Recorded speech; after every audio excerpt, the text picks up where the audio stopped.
ሰላም ጤና ይስጥልን ተመልካቾቻችን እንደምንላችኋል። ከናሁ ቴሌቪዥን ለዕለተ ሐሙስ ነሐሴ 21 ቀን 2018 ዓ.ም የቀን ዜናዎች ወደ እናንተ የምናደርስበት ጊዜው አሁን ነው። ከዜናዎቹ ጋር ሀብታማ አያሌው ነኝ። አብራችሁን ቆዩ። ወደ ቀዳሚ ዜናችን እንለፍ።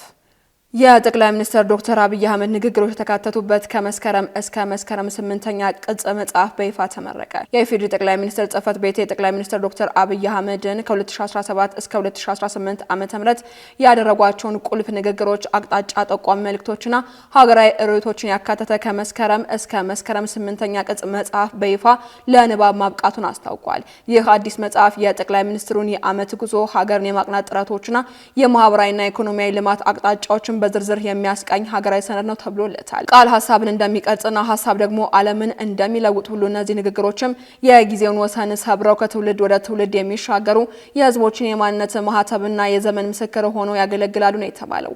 የመጽሐፉ 8ኛው ቅጽ ባለፈው አንድ ዓመት ውስጥ የተደረጉ ዋና ዋና ሀገራዊ ንግግሮች፣ የፖሊሲ አቅጣጫዎችንና ከፍተኛ ዲፕሎማሲ መልእክቶችን በስፋት ያቀፈ መሆኑ ተገልጿል። እንዲሁም የመንግስትን የሀገር ግንባታ ሂደት፣ የኢኮኖሚና የማህበራዊ እድገት ግቦችን በግልጽ የሚያሳይ የመጀመሪያ ደረጃ የመረጃ ምንጭ ነው ተብሎለታል። በተጨማሪም ለታሪክ ተመራማሪዎች፣ ለፖለቲካ ትንተና ባለሙያዎችና ለመላው አንባቢያን የመሪዎችን ራዕይና ውሳኔዎች በጥልቀት ለመረዳት የሚያስችል አስፈላጊ አርካይቭ ሆኖ ያገለግላል ተብሏል። አሜሪካ በትግራይ ጉዳይ ላይ ስምምነት እንዲደረግ ጠየቀች። በአፍሪካ ህብረት ከፍተኛ ተወካይ ኦሉሴጉን ኦባሳንጆ የመቀሌ ጉብኝት ማብቂያ ላይ አሜሪካ በኢትዮጵያ መንግስትና በትግራይ አመራሮች መካከል እርቅ እንዲወርድና ስምምነት ላይ እንዲደረስ ጥሪ አቅርባለች። በኢትዮጵያ የአሜሪካ አምባሳደር ኤርቪን መሲንጋና የአፍሪካ ህብረት የዩኤስ ሚስዮን ጉዳይ ፈጻሚ ወልተር ፓሪስ በጋራ ባወጡት መግለጫ የኦባሳንጆ ጥረት እንዳበረታታቸው ገልጸው ውይይቱ እንዲቀጥልም ጠይቀዋል። አሜሪካ ቀዳሚ ትኩረት ሊሰጠው የሚገባው የሰብአዊ እርዳታ አቅርቦትና ተፈናቃዮችን ወደ ቀደመ ቀያቸው በሰላም የመለሱ ሂደት እንደሆነ ማስታውቃለች። በሌላ በኩል ህወሓት በሰጠው ምላሽ በቅርቡ ከመቀሌ ውይይት በኋላ ከአዲስ አበባ በኩል የመጣ አዲስ ሀሳብ ወይንም የእድገት ማሳያ የለም ሲል ገልጿል። ድርጅቱ ከመደበኛው ድርድር በፊት መፈታት ያለባቸው በርካታ ቅድመ ሁኔታዎችን አስቀምጧል። ህወሓት ካቀረባቸው ቅድመ ሁኔታዎች መካከልም ወታደራዊ ከበባ እንዲያበቃና የኢኮኖሚ ማዕቀብ እንዲነሳ፣ አከራካሪ ቦታዎች ነጻ ወጥተው ተፈናቃዮች እንዲመለሱ፣ የህወሓት ህጋዊና ፖለቲካዊ ህልውና ሙሉ በሙሉ እንዲመለስ የሚሉት ይገኙበታል። በአርሶ አደር ይዞታ ማረጋገጫ የምስክር ወረቀት አገልግሎት ላይ ተጥሎ የነበረው እገዳ መነሳቱ ተገለጸ። የአዲስ አበባ ከተማ አስተዳደር መሬት ልማትና አስተዳደር ቢሮ በአርሶ አደር ይዞታዎች ላይ ሲጥለው የነበረውን የይዞታ ማረጋገጫ የምስክር ወረቀት አገልግሎት ላይ ጥሎት የነበረውን እገዳ ማንሳቱን አስታውቋል። ቢሮው ለሁሉም የቢሮ የስራ ዘርፎችና ለክፍለ ከተማ መሬት ልማት አስተዳደር ጽሕፈት ቤቶች ባስተላለፈው መመሪያ እንዳመላከተው በአርሶ አደር ይዞታዎች ላይ የሚሰጡ የይዞታ ማረጋገጫ የምስክር ወረቀቶች ለሶስተኛ ወገን እንዳይተላለፉና እንዳይዘዋወሩ ቀደም ሲል እገዳ ተጥሎ ቆይቷል። ይህ እገዳ የተጣለው አርሶ አደር ከኢኮኖሚያዊና ማህበራዊ ቀውሶች ለመጠበቅና የይዞታና ዋስትናውን ለማረጋገጥ በታለመ መመሪያ መሰረት እንደነበር ተገልጿል። ይሁን እንጂ እገዳው በቆየባቸው ጊዜያት በመልካም አስተዳደር ዙሪያ ክፍተቶች ሲታዩ መቆየታቸውንና ከባለ ይዞታዎች ቅሬታዎችና አቤቱታዎች ሲቀርቡ እንደነበርም ቢሮ ጠቁሟል። እነዚህን የመልካም አስተዳደር ችግሮች ለመፍታትና ለቀረቡ ቅሬታዎች ምላሽ ለመስጠት ሲባል ከነሐሴ 14 ቀን 2018 ዓ.ም ጀምሮ እገዳው እንዲነሳ ቢሮ ወስኗል።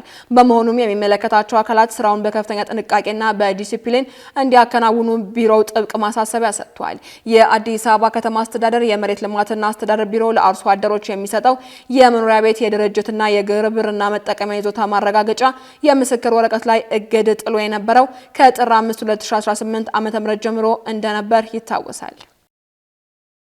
በህገወጥ መንገድ ሲጓጓዝ የነበረና ከ8 ሚሊዮን ብር በላይ የሚያወጣ ነዳጅ በቁጥጥር ስር ዋለ። በምስራቅ ሸዋ ዞን አዳሚ ቱሉ ጂዶ ኮቦልቻ ወረዳ በህገወጥ መንገድ ሲጓጓዝ የነበረ ነዳጅ በቁጥጥር ስር መዋሉን ፖሊስ አስታውቋል።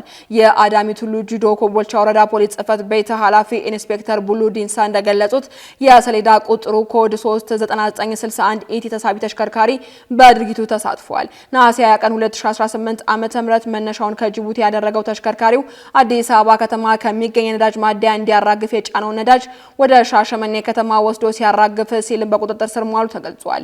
በአሁናዊ ችርቻሮ ነዳጅ ግብይት ዋጋም ከ8 ሚሊዮን ብር በላይ የሚያወጣ ነዳጅ በህገወጥ መንገድ ወደ ሻሸመኔ ከተማ ሲጓዝ ከህብረተሰቡ በተሰጠ ጥቆማ መሰረት በቁጥጥር ስር ውሎ ምርመራ የተጣራበት መሆኑንም ኢንስፔክተር ቡሎ ዲንሳ ጨምረው ተናግረዋል።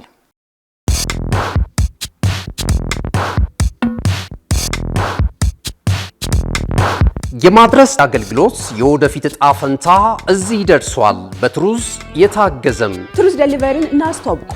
የኛ 100% የኤሌክትሪክ ሞተሮች ለአካባቢ ተስማሚ ብቻ አይደሉም፣ ፈጣን፣ ጸጥተኛና አስተማማኝም ናቸው። ያለምንም ጫጫታ፣ ያለምንም ጭስ የእርስዎ ጥቅል በሰዓቱ ይደርሳል። በቀጥታ ክትትል ላይፍ ትራኪንግ ሁሉንም ነገር ይቆጣጠሩ። ጥቅሎ እስከ ደጃፎ ድረስ ያለውን እንቅስቃሴ በቀጥታ ይመልከቱ። ደህንነት ቅድሚያ የምንሰጠው ጉዳይ ነው። በእኛ የተቀባይ ማረጋገጫ ሪሲቨር ኮንፈርሜሽን ዘዴ ጥቅሎ በትክክለኛው እጅ መግባቱ እናረጋግጣለን። እርስዎ ያረጋግጣሉ፣ እኛም እናስረክባለን። እገዛ ይፈልጋሉ? ቡድናችን ሁልጊዜ በ8194 ዝግጁ ነው። ትሩዝ ዴሊቨሪ ለአካባቢ ተስማሚ፣ ደህንነቱ የተጠበቀና የቀጥታ ክትትል ያለው። ዛሬውኑ በ8194 ይደውሉ። ወደ ውጭ ዜናዎች እናልፋለን። በኔፓልና ቻይና ድንበር በደረሰ የጎርፍ አደጋ ከ150 በላይ ሰዎች ህይወታቸው ማለፉ ተሰማ። በኔፓልና በቻይና ቲቤት አቅራቢያ የሚገኝ የበረዶና የድንጋይ ናዳ የተቀሰቀሰው አሰቃቂ የጎርፍ መቅሰፍትን ተከትሎ በተረፉ ሰዎችን የማዳን ስራ በከፍተኛ ሁኔታ ቀጥሏል ተብሏል። እስካሁን በተረጋገጠ መረጃም በኔፓል ከ150 በላይ ሰዎች፣ በቻይናና ቲቤት ደግሞ 3 ሰዎች ህይወታቸው ያለፈ ሲሆን ከኢንዲያን፣ አሜሪካ፣ እንግሊዝ፣ ካናዳና አውስትራሊያ ዜጎችን ጨምሮ ወደ 500 የሚጠጉ የውጭ ሀገር ጎብኚዎች፣ ነዋሪዎችና የእምነት ተጓዦችም ደብዛቸው ጠፍቷል ተብሏል። ከአየር ንብረት ለውጥ ጋር ተያይዞ በከፍተኛ ቦታ ላይ የነበረው ግዙፍ የበረዶና የድንጋይ ናዳ ተደርምሶ ሌንዶ ሾሆ የተሰኘውን ወንዝ በመዝጋቱና ግድቡ ድንገት ተደርምሶ በከፍተኛ ፍጥነት ወደ ታችኛው መንደሮች በመፍሰሱ አደጋው ተከስቷል ተብሏል።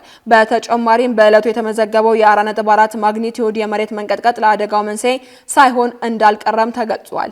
አደጋው በኔፓልና ቻይና ድንበር መካከል የሚገኙ መንገዶችን፣ ድልድዮችንና የኤሌክትሪክ መስመሮችን ሙሉ በሙሉ ያወደመ ሲሆን በሁለቱ ሀገራት መካከል ዋና የንግድ መስመር የሆነውን ጊሮንግ ወደብን ሙሉ በሙሉ ተዘግቷል ተብሏል። በተጨማሪም ቢያንስ 12 የሃይድሮ ኤሌክትሪክ ፕሮጀክቶችን ከፍተኛ ጉዳት አስተናግደዋል።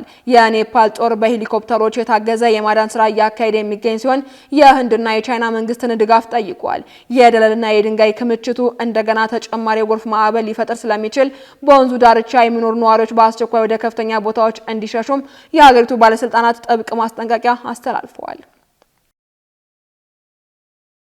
በመጨረሻም ኢራን ከውጭ መገናኛ ብዙሃን ጋር መገናኘት እስከ 2 ዓመት እስራት የሚያስቀጣ አወዛጋቢ ህግ እያዘጋጀች ነው ተባለ።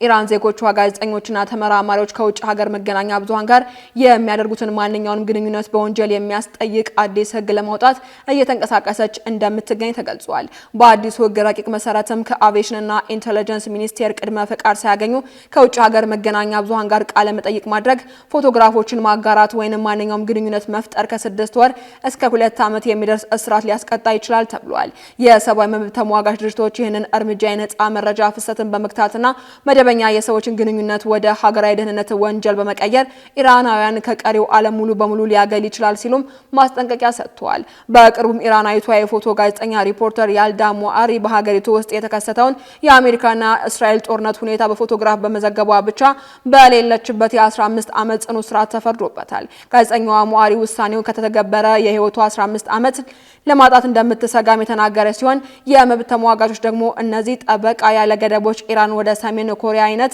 ፍጹም መገለልና መዘጋት እንዳይገፋ ስጋታቸውን ገልጸዋል። ካሽጎ በየትኛውም ዓለም ሆነው በማንኛውም ሰዓት ለወገኑ የሚደርሱበት ፈጣን የገንዘብ መላኪያ ተከፈተሎ። ማስተርና ቪዛ ካርዶን በመጠቀም ከ5 እስከ 20 ዶላር የሚልኩበት አዲስ የገንዘብ መላኪያ መንገድ። ካሽጎን ለየት የሚያደርገው የትኛውም የገንዘብ ዝውውር በፍጥነት አገልግሎት ከመስጠቱም ባሻገር ለማንኛውም አገልግሎት ምንም አይነት ክፍያ አለመጠየቁ ነው። በሀገራችን ታሪክ ገንዘብን ከውጪ ወደ ሀገር ቤት በማስተላለፍ በመተግበሪያ መልክ አገልግሎት መስጠት የጀመረው የመጀመሪያው ሀገር በቀል የገንዘብ መላኪያ ዘዴ ካሽጎ ከ4500 በላይ ባሉ የባንክ ቅርንጫፎች አገልግሎት እየሰጠ ይገኛል።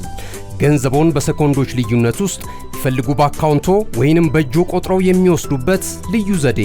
በቅርቡ ሁሉንም ኢትዮጵያዊ ባለቤት ለማድረግ ጉዞ የጀመረው ካሽጎ ዛሬውኑ መተግበሪያውን በስልኮ ላይ በመጫን የአገልግሎቱ ተጠቃሚ ሆኖ።